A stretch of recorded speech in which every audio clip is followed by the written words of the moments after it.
A lot of us are in a weird situation right now because of the virus.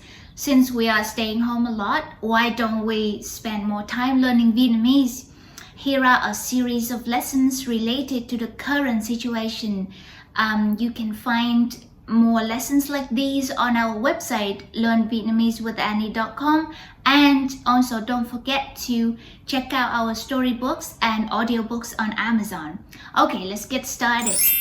Bài học hôm nay có tên là Tình yêu thời cách ly xã hội. Love in the time of social distancing. The first word means love. Tình yêu Time. thời. And then this new, very popular phrase, social distancing.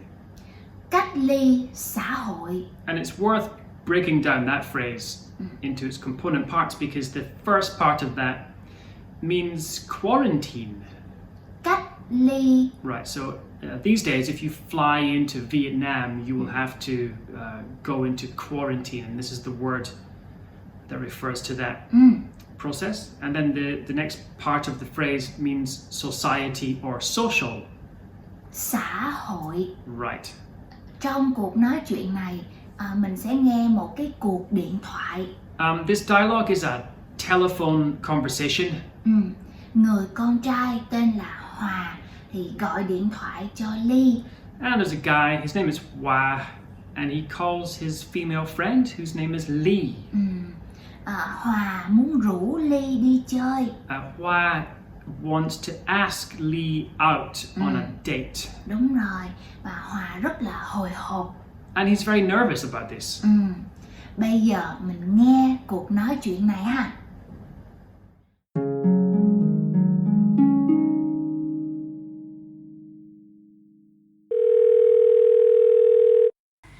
Alo. Ly ơi. Anh Hòa hả? Có gì hôn anh? Anh đang tính rủ em tối nay đi chơi. Nhưng mà chỗ nào cũng đóng cửa hết rồi mà, phải không? Vậy mình đi dạo thôi được không? Cũng được. Hay quá. Mà anh nhớ lúc mình đi dạo, anh phải cách xa em ra nha. Hả? Ít nhất là 2 mét đó. Ủa sao vậy? Bộ miệng anh hôi lắm hả? Không, anh khờ quá à. Tại đang cách ly xã hội mà. Ha.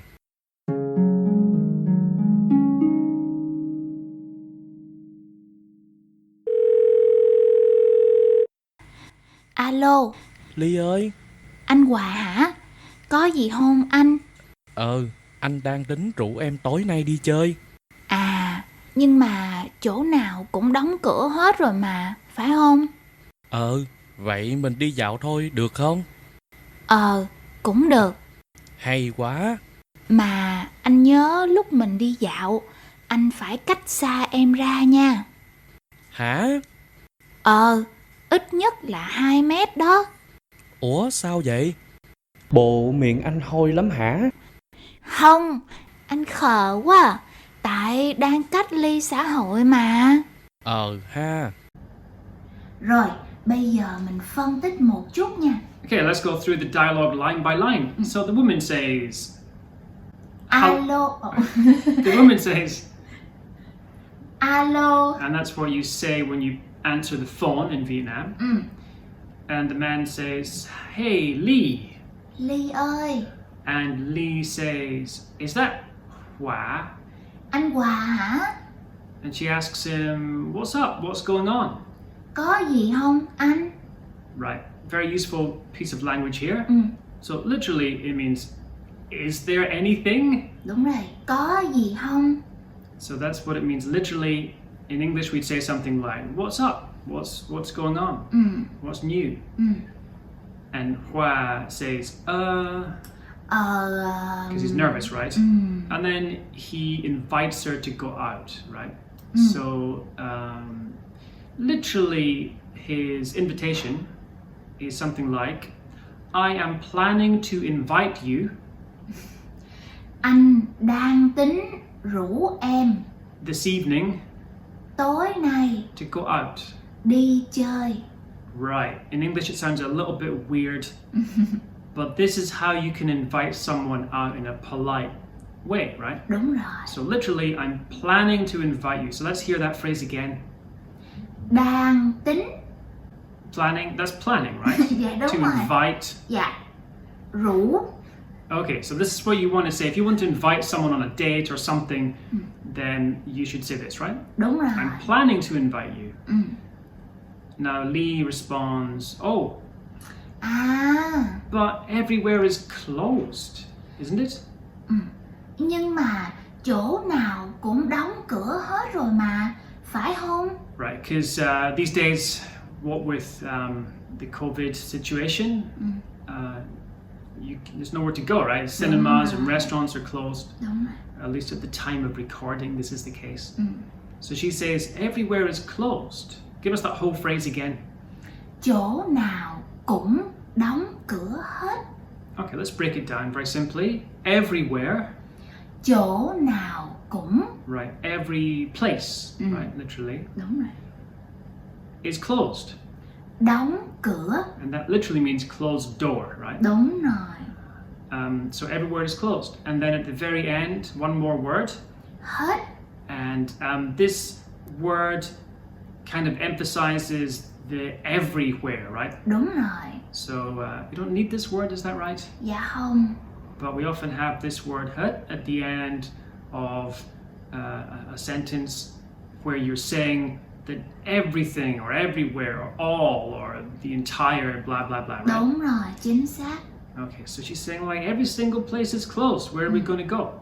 So Hoa says, then we can just go for a walk. Vậy mình đi dạo thôi, được không? Okay, useful phrase here. Go for a walk. Đi dạo. So that obviously means like a leisurely walk, right? Đúng rồi. To go out for a walk around.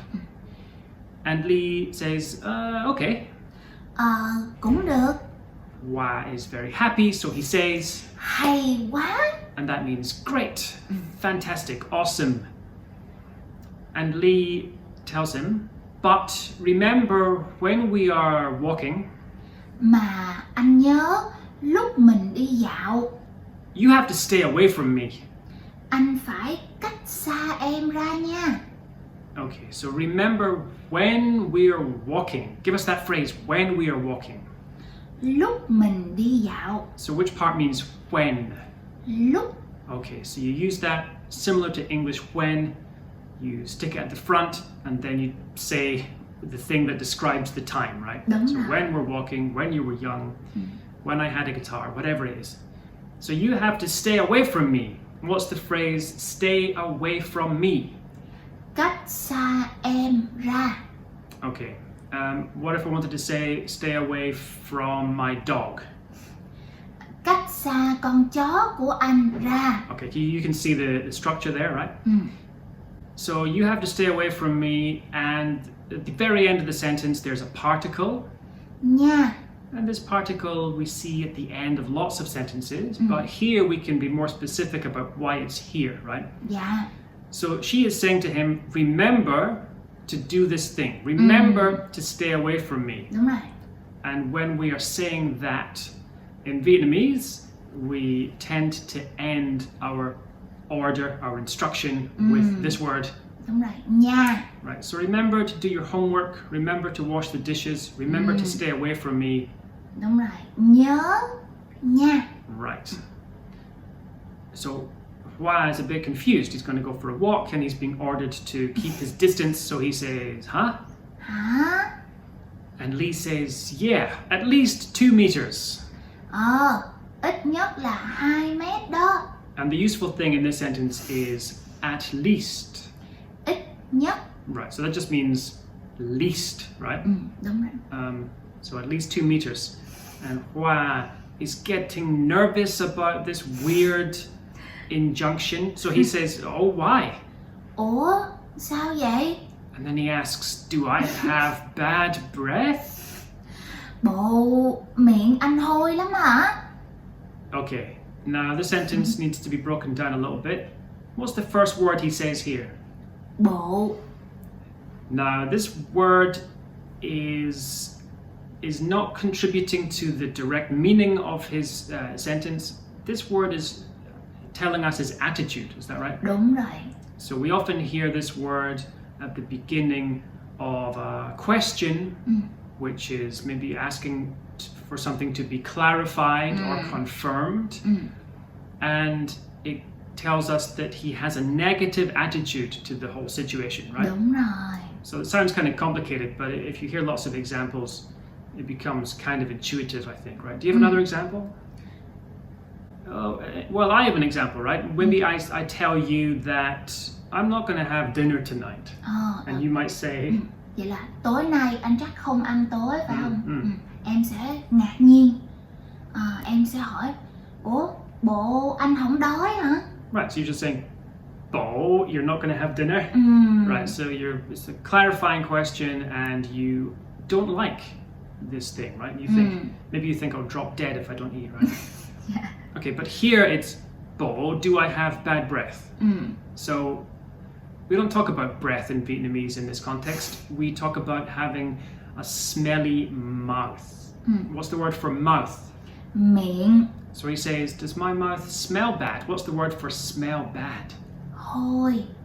Alright, so again, if I want to say, do I have bad breath? I would say...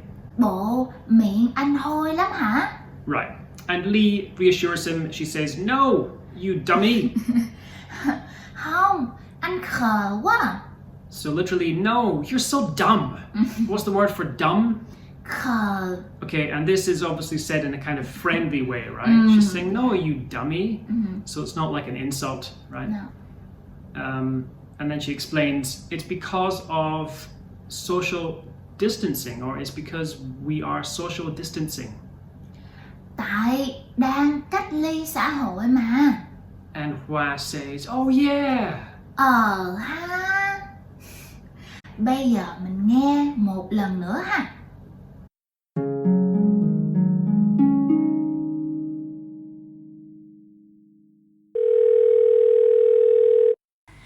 Alo. Ly ơi. Anh Hòa hả? Có gì hôn anh? Anh đang tính rủ em tối nay đi chơi. Nhưng mà chỗ nào cũng đóng cửa hết rồi mà, phải không? Vậy mình đi dạo thôi, được không? Cũng được. Hay quá. Mà anh nhớ lúc mình đi dạo, anh phải cách xa em ra nha. Hả? Ít nhất là 2 mét đó. Ủa sao vậy? Bộ miệng anh hôi lắm hả? Không, anh khờ quá à. Tại đang cách ly xã hội mà. Ha.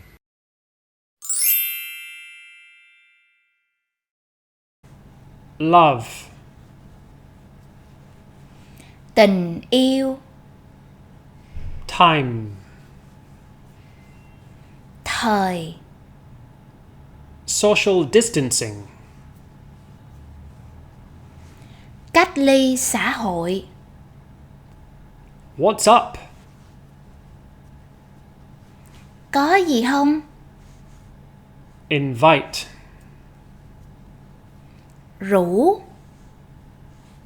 Go for a walk. Đi dạo. When? Lúc. Stay away from. Cách xa ra. At least. Ít nhất. Mouth. Miệng. Smell bad. Hôi. Dumb. Khờ.